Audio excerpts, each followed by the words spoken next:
বিসমিল্লাহির রহমানির রহিম। আসসালামু আলাইকুম ওয়া রাহমাতুল্লাহি ওয়া বারাকাতুহু। দেখতে পাচ্ছেন আজকে আমি আমার গরুর জন্য দানাদার খাবার বানাচ্ছি। এখানে গমের ভুসি, ভুট্টা প্রায় 2 থেকে 3 বার দেওয়া হয়েছে।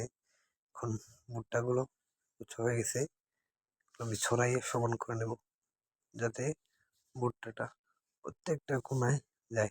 সেই জন্য ভুট্টাটা আমি খাড়া থেকে ছড়াই নিছি। ভুট্টাটা একটা কি আবরণ হয়ে যায়, নিচের আবরণ হয়ে গেল ভুসি, উপরে আবরণ হয়ে গেল ভুট্টা, তারপরে আমি দেবো সয়াবিন, হয়ে গেল একটা আবরণ সয়াবিন। এই এখন আমার হাতে সয়াবিন, এখন আমি সয়াবিনের করলাম, সয়াবিন ডাললাম, দিলে সয়াবিনের একটা আবরণ করলাম। অবশ্যই কিন্তু যারা সয়াবিন গরু খাবেন আগে গ্রানটা শুকে নেবেন, এই সয়াবিনের গ্রানটা কিরকম।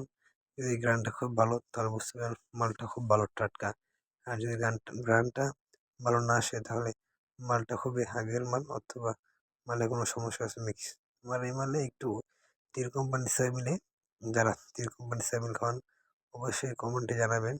তীর কোম্পানির সয়াবিন আমি ডাবডির চুল খাওয়াইছি, যেটা খুবই দুর্ধ অবস্থা। আমার কাছে খুবই খারাপ লাগছে, কারণ সয়াবিনে থাকবে সয়াবিন, আর সয়াবিন তো এটা আপনার এখানে আমাদের এদিকে 80 টাকা কেজি সয়াবিন, 80 টাকা কেজি সয়াবিন। তারপর আবার ফাঁকিটা আগে ছিল যেটা আপনার গোটা গোটা, সবচেয়ে ভালো, কিন্তু এখন গোটাটা অ্যাভেলেবেল পাওয়া যায় না। তাই জন্য আমি সরিষার খোল ইউজ করছি, যেহেতু সরিষার খোল একটু দাম কম, রিজনেবল প্রাইস, প্রোটিন পার্সেন্ট আছে আলহামদুলিল্লাহ 30%, 14%, সয়াবিন 46, কিন্তু দামটা তো বেশি। সেক্ষেত্রে আমি সয়াবিন একটু কমিয়ে সরিষা একটু বাইরে মিক্সি করছি। এখন হচ্ছে সোলার মসি, তো বলছেন সোলার মসি দিয়ে আবার আমি সমান করে দিচ্ছি। তাহলে আমার এখানে 14গুলো আইটেম দিচ্ছি, প্রত্যেকটা আইটেমে এক একটা স্তর হয়েছে। সর্বপ্রথম বসি একটা স্তর, ভুট্টার একটা স্তর, সয়াবিন দিয়েছি একটা স্তর। আগে আমি সর্বপ্রথম শুধু সয়াবিন দিয়ে গরুর খাবার বানাইতাম। এখন যেহেতু খাদ্যের দাম অনেক বৃদ্ধি পায়, সয়াবিনটা কমিয়ে একটু সরিষার খোলটা দিতে হচ্ছে। নাহলে সরিষার খোল আমি কোনো সময় খাওয়াই না, একমাত্র শীতের সময় গরুকে খাওয়াই, অতিরিক্ত শীত থাকার কারণে। তো তারপরে গেল প্রথমত আমি আমার বছর থেকে এক বসিটা চড়ালাম, বসির একটা স্তর, তারপর ভুট্টা দিলাম, ভুট্টার একটা স্তর, দ্বিতীয় স্তর শেষ।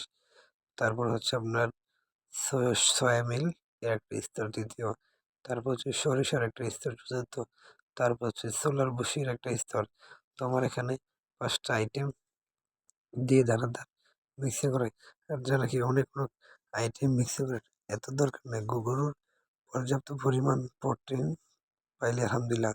আমার এই দানাদার খাবারে 18% প্রোটিন আছে, এটা ষাঁড় গরুর মধ্যে উপাদান এবং গাভী গরুর খুবই উপকারী। আমি আরও কম প্রোটিন দিই, অলমোস্ট যদি সামনে এখন কোরবানি, তাই হাই প্রোটিন বানাইতে দ্রুত মাংস গেইন করতে পারি। আমার আলহামদুলিল্লাহ 12 কেজির বড় কুইন, মানে আমার রানীকে আমি 16%-এর বসি, 16% প্রোটিন এর বসি মিক্স করে বানাই খাই। এখন প্রত্যেকটা সবগুলো স্তর এরকমভাবে ওলট পালট করতে হবে যাতে একটার সাথে আরেকটা ওলট পালট করে মিশে। এখানে তো আমার অবস্থা খুবই নাজুক হয়ে গেছে, কারণ আমার এভাবেই ঠান্ডা লাগে, হালকা বালুর ঠান্ডা লাগে, তারপরে এগুলো করতে হয়। এটাই হচ্ছে খামার জীবন, যতই অসুস্থ গরুর খাবার বানাতে, এই দানাদার খাবার যখন বানাই তখন আমার অবস্থা হয়ে যায় 12টা।